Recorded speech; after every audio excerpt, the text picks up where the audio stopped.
जिन्होंने देखा है, अवलोकन किया है, निष्पक्ष होकर जाँच-पड़ताल किया है,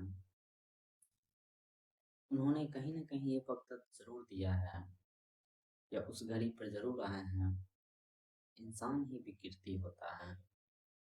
इंसान ही एक कीड़ा है जो खाते रहता है किसी न किसी को, खुद को ही या दूसरे को ही। हालाँकि ये पूरा अंतिम वक्तव्य तो नहीं है। अंतिम बात ये नहीं है कि इंसान एक वायरस ही है। अगर पर अगर आप दुनिया को देखें, खुद को देखें और जितने भी चीज़ हो रहे हैं उनके परिणाम देखें, चाहे वो जलवायु परिवर्तन हो, चाहे किसी भी चीज़ का पॉल्यूशन हो, चाहे प्लास्टिक पॉल्यूशन हो, ओशन पॉल्यूशन हो, वाटर पॉल्यूशन हो, सॉइल पॉल्यूशन हो, एयर पॉल्यूशन हो या किसी चीज़ की भी गुणवत्ता देखें, जहाँ इंसान नींव बस्ती रह रहा है, जहाँ इंसान रह रहा है और हम सब जगह रहने लगे हैं पृथ्वी पर, उसका हालात देखिए। बहुत सारे जीव भी रह रहे हैं, जीव-जंतु भी रह रहे हैं और इंसान भी रह रहा है। तो कहीं न कहीं अगर निष्पक्ष होके देखा जाए तो पता चल ही जाता है, हाँ, इंसान एक वायरस है। ऐसा वायरस जो नष्ट ही करता है। एक आम आदमी की जब बात करें, हम अपवाद का बात नहीं कर रहे, आम आदमी यानी जिसमें 98-99% लोग आ जाते हैं, उसकी बात हम कर रहे हैं। हमारा पूरा का पूरा जीवन ही भोग से बना रहता है। अब भोग का अर्थ ही ये नहीं होता है कि अ, आप किसी ऊपर हिंसा नहीं कर भोग से इसलिए बड़ा होता है, हम कुछ भी खरीदते हैं, कुछ भी बनाते हैं, कुछ भी खाते हैं, इसमें हिंसा है हिंसा। हम आदिवासी वाला बात नहीं कर रहे हैं, हम जो अभी में जिस तरह से जी रहे हैं, जिस तरह से हमारा जीवन-यापन अभी है, उसका हम बात कर रहे हैं। वो तो कह सकते हैं जब हम इंसान 5000 साल पहले ऐसे रहता था, 10,000 साल पहले ऐसे रहता था, वही तो वैज्ञानिक बोलते हैं, ये तर्क दिया जाता है। लेकिन अभी का बात है, अभी का इंसान को बात किया जा रहा है, जो सिविलाइजेशन के अंदर है। कहा जाता है कि इंसान जो सिविलाइजेशन के अंदर जो जी रहे हैं, जो हम बनाए हैं अपना समाज, जहाँ भी देखें, हमारा एक घर भी बनता है, तो किसी का घर का नुकसान करके ना, ना, केवल पहाड़ ही नहीं, हम जहाँ घर बनाते हैं, वहाँ भी कभी न कभी हो सकता है, ज़्यादा से ज़्यादा चांस है कि वहाँ बहुत बड़ा जंगल हो, वहाँ गाछ-वृक्ष हो। हमारा जितना भी घर में प्रोडक्ट है, वो कहाँ से आ रहा है? किसी का नुकसान करके आ रहा है। वो प्रोडक्ट वेस्टेज के रूप में भी जाएगा, तो किसी न चीज़ का नुकसान करेगा, किसी न किसी जीव-जंतु का नुकसान करेगा। अब इसका अर्थ ये नहीं है घर में जो सब प्रोडक्ट है वो फेंक दें। पर हम समझने हेतु बोल रहे हैं। हो सकता है कुछ उपयोगी प्रोडक्ट हो सकता है हम उसको खरीदने से बचें, जिसकी कोई ज़रूरत नहीं है, जो बस बाज़ारवाद फैला दिया है, जो बस एक अ, ढर्रा चलते आ रहा है, उस ढर्रा पर चलने के कारण हम खरीदे जा रहे हैं कुछ ना कुछ, कि ये तो खरीदना ही होता है, इस तरह से तो पार्टी मनाया ही जाता है, ये चीज़ तो करना ही होता है। हो सकता है उससे हम बच जाएँ। जो हम जो सिद्धांत बनाए हैं, ये तो करना ही होता है, ऐसे तो करना ही चाहिए। ये तो इसका एक परिणाम तो क्लाइमेट चेंज है।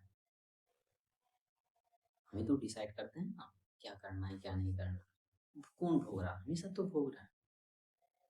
हाँ, ये भी एक तथ्य है कि जो क्लाइमेट चेंज में सबसे ज़्यादा जो भागीदारी है, जो एमिशन करते हैं, वो 1% से लेके 10% तक के आदमी ज़्यादा करते हैं।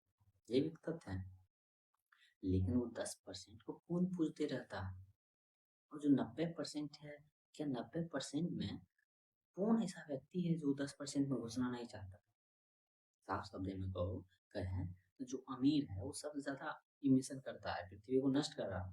लेकिन हम भी तो वैसा ही अमीर बनना चाह रहे हैं ना, हमारा भी तो सपना वैसा ही है। हम पूछ भी उसको इसलिए तो रहे हैं ताकि हम उसी के जैसा हो जाएं। हम उसको प्रथम क्यों मान रहे हैं, उसको अपना सर पे क्यों चढ़ाए हुए हैं? हम उसी के जैसा बनना चाह रहे हैं, उसी के जैसा जीवन जीना चाह रहे हैं। इसलिए आम आदमी की क्लाइमेट चेंज में सबसे बड़ी भूमिका है। क्लाइमेट चेंज जो हो रही है उसमें आम आदमी की बहुत ज़्यादा भूमिका, प्रत्यक्ष रूप से नहीं, लेकिन अप्रत्यक्ष रूप से बहुत बहुत ज़्यादा हम उसका मनोबल बढ़ाते हैं, उसको सबसे ऊँचा पद पर देकर सम्मानीय जगह पर बैठाते हैं और वो हत्यारा है, जीव-जंतुओं का हत्यारा है। वैज्ञानिक तो यहाँ तक भी कहते हैं कि 100 से ज़्यादा प्रतिदिन प्रजाति विलुप्त होने की कगार पर है, विलुप्त होने की संभावना होती है। प्रजाति, ना कि कोई काउंट नहीं, प्रजाति, स्पीशीज़। पर अ, हम ये देखते कहाँ हैं? हमें तो पूजने से हमें फुर्सत ही नहीं मिलता है। जिसे हम बहुत बड़ा-बड़ा कलाकार कहते हैं, बिज़नेसमैन कहते हैं, उनकी काफ़ी अ, बड़ा योगदान है क्लाइमेट चेंज में, पर हम कहाँ उसको कुछ कहते हैं। हम तो उनको पूजने में लगे रहते हैं। उनकी पॉडकास्ट पर बुलाते हैं, पॉडकास्ट पर भी कुछ भी बके जा रहे हैं, मिलियंस में व्यूज़ हैं, पूजना ही तो है। घंटों-घंटों का पॉडकास्ट है, समय दे रहे हैं इसका मतलब पूज ही तो रहे हैं। पर हमें समझ नहीं आता। हमें लगता है कि हाँ, और रिसर्च आया, बहुत लोग खुश भी हो गए ना, जो आम आदमी है बोलते हैं मेरा तो कोई भूमिका ही नहीं है, वो बच गए हैं। हम भी उसी के जैसा हैं, हम सब हैं वैसे ही। जो शोषण करता है, चाहे किसी चीज़ का भी हो, हम भी वैसा ही होना चाहते हैं। और ध्यान रहे हम उससे शोषित भी होते हैं। नहीं तो कुछ उदाहरण है हमारे जीवन में। कोई कलाकार किसी फ़िल्म इंडस्ट्री की इस तरह का हीरोइन, इस तरह का हीरो दिखा दिया जाता है, आइडियल बना दिया जाता है। ध्यान रहे, उसको आइडियल बना के अब बोलता है तुम इस तरह का क्रीम लगाओगे, इस तरह का प्रोडक्ट लोगे तब तुम उसके जैसा बनोगे। आज अगर तुम इसके जैसा नहीं हो, तुम अपने आप में हीन भावना भरो, तुम छोटा हो।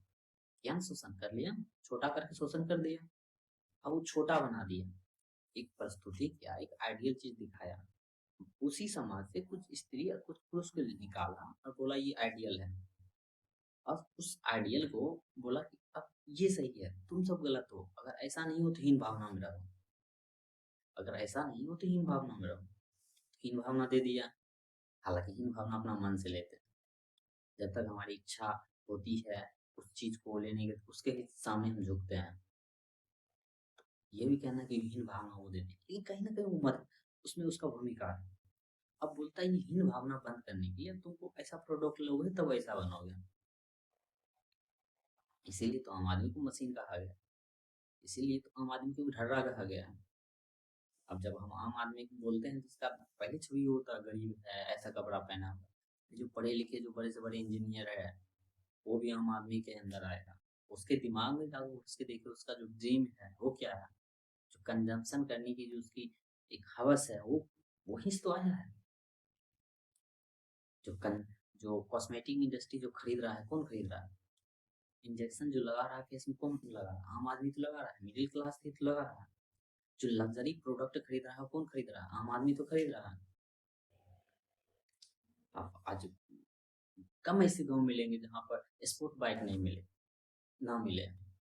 आपके प्रत्येक गाँव, प्रत्येक मोहल्ला में लगभग स्पोर्ट बाइक मिलने की संभावना है। भले वहाँ की रोड बहुत खराब है, प्रोडक्ट तो वो परचेज़ कर ही ना रहा। अब वो कह रहा है हम कर रहे हैं, उसे करवाया जा रहा है। और उसको एक ऐसी जाल में बुना जा रहा है, बोल रहा है कि हम जहाँ बैठे हुए हैं, वो सबसे ऊँचा है। तुम भी वहीं बैठने की कोशिश करो। हम भूल जाते हो हमारा शोषण किया है। शोषण का अर्थ ये थोड़ी ना होता है कि आए 4 लाठी दे दिए हो गया शोषण। ये भी है इसका अर्थ। लेकिन कोई बहुत दूर में जाके आपके मोबाइल में एडवर्टाइज़मेंट दे रहा है, इस तरह के जूता, इस तरह का चश्मा, इस तरह के शर्ट, इस तरह का जीन्स, इस तरह का चीज़ रहना चाहिए, इस तरह का बाइक रहना चाहिए, इस तरह का मुँह रहना चाहिए, इस तरह का हाथ रहना चाहिए। और उसको इस तरह से दिखा रहा है कि आपका हाथ ऐसा है, और वो बार-बार दिखा रहा है। बस आपके फ़ोन में ही नहीं दिखा रहा है वो दिखा रहा है, अखबार में दिखा रहा है, आपकी किताब तक में घुस गया है वो। हम सबका किताब में घुस गया है वो प्रत्येक टीवी में घुस गया है और घुसा हुआ है। अब मार्केट में जाइए, जो बैनर लगा रहता है बड़ा-बड़ा, कहाँ घुसाया गया है आपके मस्तिष्क में, बार-बार, बार-बार, बार-बार घुसाया गया है। आपको यकीन ही नहीं होता, आपको घुसाया गया, वो तथ्य है भी नहीं। अब घुसाया ही नहीं गया, बस आपके मस्तिष्क में वो इन्फॉर्मेशन, उसके साथ एक चीज और जुड़ा है, अगर आप उसके जैसा नहीं तो आप परफेक्ट नहीं है। और हैप्पीनेस को एक प्रोडक्ट की तरह बेचा गया है, जो आपका अस्तित्व का तो दुख है, दुखी नहीं, जब जो आपका अस्तित्व का तो दुख है, उस पर पर्दा लगाने के लिए बोला कि हैप्पीनेस से ठीक हो जाएगा, सुख से ठीक हो जाएगा। दुख को समझने नहीं दिया गया है, सुख को सुख के नाम पर कुछ दे दिया गया है, चाहे वो नशा का चीज हो, कपड़ा का चीज हो, वो भी नशा ही बन गया है। इसका अर्थ ये नहीं कपड़ा नहीं पहनना चाहिए, विकर तो किसी चीज को भी कर सकते हैं। कपड़ा पहनना एक अ, कुछ सामाजिक चीज भी है, साफ सुथरा, और कुछ पर्यावरण के लिए भी है, कि अगर आप अपने जीवन के लिए भी अगर सही कपड़ा अगर नहीं पहनते हैं तो उससे बीमारी फैल सकती है, ठंडी गर्मी लग सकती है, फिर वो बात अलग है। पर ज्यादा से ज्यादा चीज जो है, वो नशा जो हमें बेचा जा रहा है, हमारे मस्ती में घुसाया जा रहा है, बेचा ही नहीं जा रहा, उसे इस तरह से दिया जा रहा है कि वो फ्री में है। एडवर्टाइजमेंट देखने में क्या लगता है आपको? एक भी पैसे लगते हैं, हाँ समय लगते हैं, क्योंकि समय तो आप वैल्यू देते ही नहीं, हम सर अपने समय का वैल्यू हम तो देते ही नहीं है। हमें तो लगता है जीवन ऐसे है। हाँ, तो पहले ही बता दिया गया कि ये करो, वो करो, उसमें जो समय बचता है आप कहते हैं एडवर्टाइजमेंट ही देखो। हालांकि हमें वो एडवर्टाइजमेंट नहीं लगता, वो लगता है नया मार्केटिंग फिल्म आया है, और पूरा का पूरा फिल्म एडवर्टाइजमेंट से चलता है। हम हॉल का बात कर रहे हैं, हम वेब सीरीज का बात कर रहे हैं, ना केवल यूट्यूब का ही बात नहीं कर रहे हैं। पर हम कहाँ ये देखने वाले हैं, कहाँ ये जानने वाले हैं? हम दुखी को समझना नहीं चाहते हैं, दुख को समझना नहीं चाहते हैं, हम सुख की तरफ भागते हैं। जो सुख का जो सिद्धांत है, दुख का जो सिद्धांत है, सिद्धांत छोड़िए, जो हमारे साथ है, जो हम मेरे अंदर तथ्य है, वो हम नहीं देखना चाहते। हम अपनी धारणाओं को नहीं देख परखना चाहते हैं। अपने मन में जितने भी अ, चीज बैठाए हुए हैं, उसको हम परखना नहीं चाहते हैं। जितने तरह की भी धारणा हो, चाहे वो लोक धर्म का धारणा हो, बाजारवाद का धारणा हो, बाजारवाद लोक धर्म साथ ही चलता है, दोनों लोक धर्म ही है। लोक धर्म का अर्थ ही क्या होता है? ढर्रों में जीना, बिना प्रश्न करते हुए सब कुछ मान लेना, बिना जांच पड़ताल करते हुए मान लेना, रख लेना, उसको मानना ही तो लोक धर्म है, चाहे किसी चीज का भी, चाहे वो हैप्पीनेस का सिद्धांत क्यों ना हो।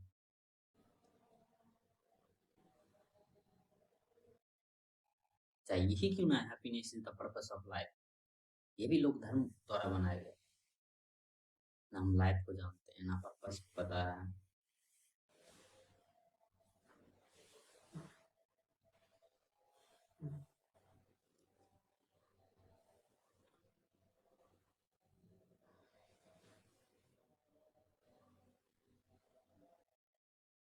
पर बेच तो रहा है ना, पर्पस का भी फंडा दे रहा है कि यही पर्पस होता है, तीन चार चीज काम है, बस यही पर्पस होगा, उससे अलग हो ही नहीं सकता। पहले ही बता दिया गया, लाइफ का भी परिभाषा पहले ही बचपन से टूल दिया गया है। कुछ लोक धर्म सिखाया है, कुछ बाजारवाद सिखाया है, ज्यादातर तो अभी बाजारवाद सिखा रहा है।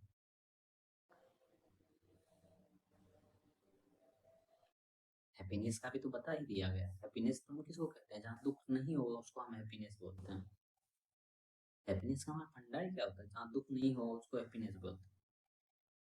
उसका परिणाम देखिए, जितने भी स्टैंड अप कॉमेडी है उसमें एक चलते हैं डार्क मीम टाइप का चलते हैं, डार्क टॉक ऐसे कुछ, देखिए उसका बात तब तो देखिए हैप्पीनेस ही दे रहा है, लेकिन बात देखिए इतना हिंसा उसमें भरा हुआ है। पर हैप्पीनेस का फंडा ही क्या अलग कर रखे हैं, जहाँ पर सौरो नहीं है, दुख नहीं है, उसको तो सुख बोल देते हैं। तो हमारा खुद का आधार, खुद का केंद्र, खुद के जो परिणाम और कर्म है, जितने भी तरह से हमारे जहाँ भी संबंध है, उसका आधार नहीं पता है। क्यों कर रहे हैं, क्या जरूरी भी है, किसने सिखाया है, कर रहे हैं या ऐसा हमारा सिस्टम ही बन गया है, आदत से, संस्कार से, कि करना पड़ रहा है, डर के कारण, स्वार्थ के कारण। डर से पीछे स्वार्थ आता, पहले स्वार्थ आता तब डर आता।